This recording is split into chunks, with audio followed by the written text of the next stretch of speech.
Hello, so in this video I'm going to talk to you about still lifes and how to set up a still life and then draw a still life. This video is to help my 4th and 5th graders next week because they will be doing a still life drawing inspired by Salvador Dali. So in this drawing I am going to make some of my objects appear as if they are melting, a lot like how Salvador Dali would have his clocks melt in some of his paintings and other objects.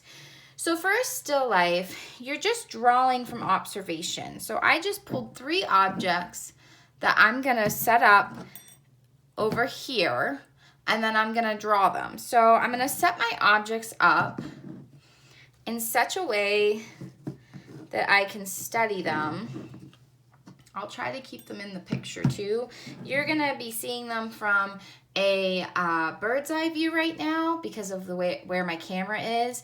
But when I start to draw them, you'll notice that I'll be looking at the objects straight on. So it'll look a little bit different. I'm not drawing the top view, I'm drawing the objects from the side. And I will also distort and melt some of my objects so that it's Dali inspired. All right, so I'm going to start with my paper. I'm going to make it horizontal, and I do want to use a pencil. Anytime you're drawing from observation, real life, you definitely want to use a pencil because chances are you're going to make mistakes, and you're going to want to erase those mistakes. So I'm going to begin using sketch lines. We call these gesture lines. A gesture line is a quick line that you use to map out your objects. So I'm gonna quickly draw my mask, and I'm just using a choppy line. Now you guys will have your own objects, so that does make it a bit challenging. This video isn't so much for you to draw what I'm drawing, but just to give you some tips and pointers for how you can draw your objects so that you can create your own still life. So it doesn't look like much right now because I'm just using these choppy lines.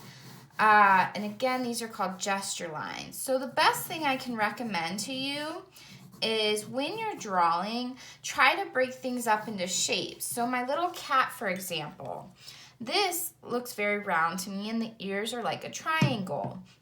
When I look at my mask, this is definitely more complicated, but you can see I've come up to a point here to kind of mimic this area, and then I am gonna bring this end up to a point in the other side, and then I'll add my eyes.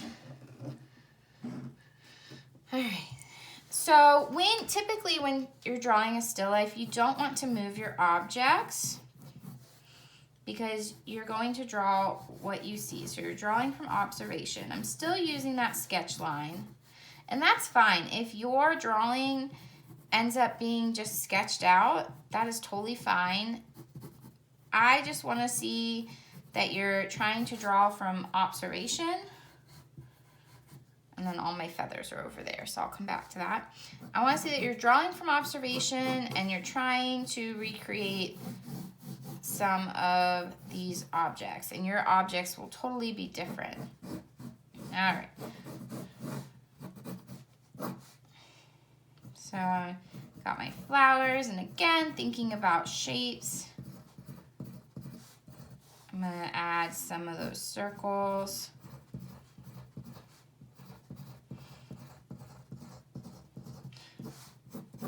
Gonna use a little bit of our Van Gogh, what we learned about Van Gogh, and we're gonna just give the impression of our objects right now. I don't expect to have a full, complete still life, but I do want to see your objects, and I want to be able to look at your objects and say, oh yes, those are flowers. So, and if it looks like I'm moving fast, that's because when you're drawing with gesture lines, the idea is supposed to be that you're creating a fast drawing, like a rendition of what you're looking at, because then you'll go back and you'll clean everything up with a contour line.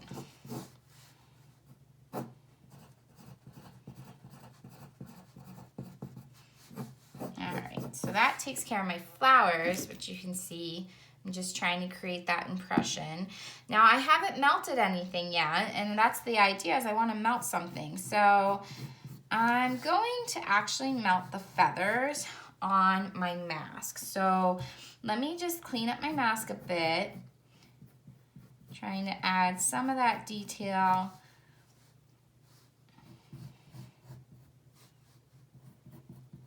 And the feathers come over here, but then this piece comes up.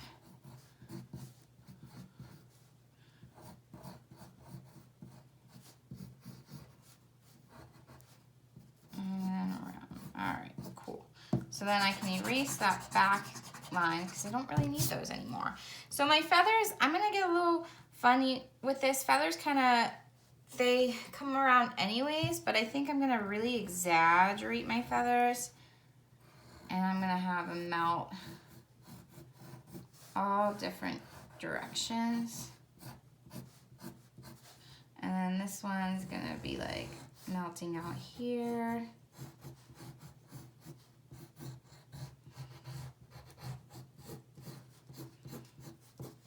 And so I'm just making it like my feathers are melting. I can melt some of the other objects, and I will show you.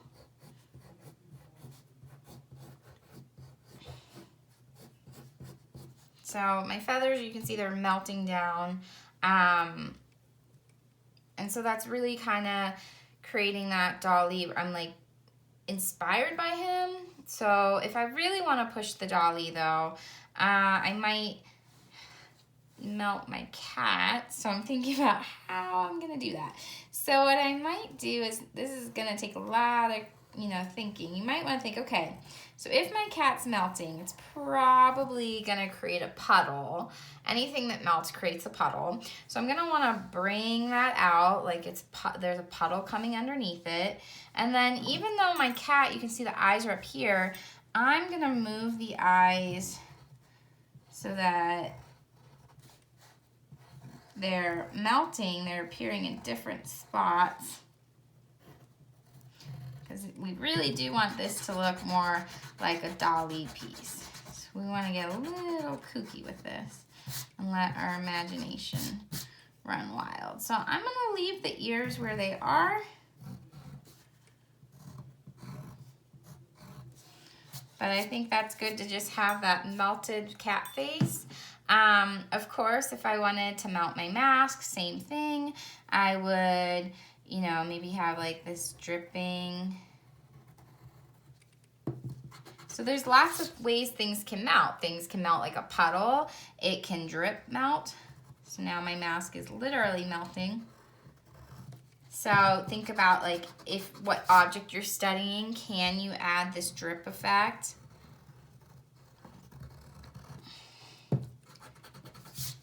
And same thing, like can the eyes melt? Because we really want to get the sense that everything's melting in our still life. So that's how you can start to melt your objects. Of course, the flowers, you could have your, the little pot that the flowers are in, maybe that's melting. So you have like it coming down.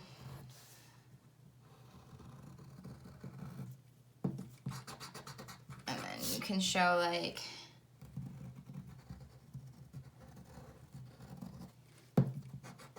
there, so it's melting a little bit.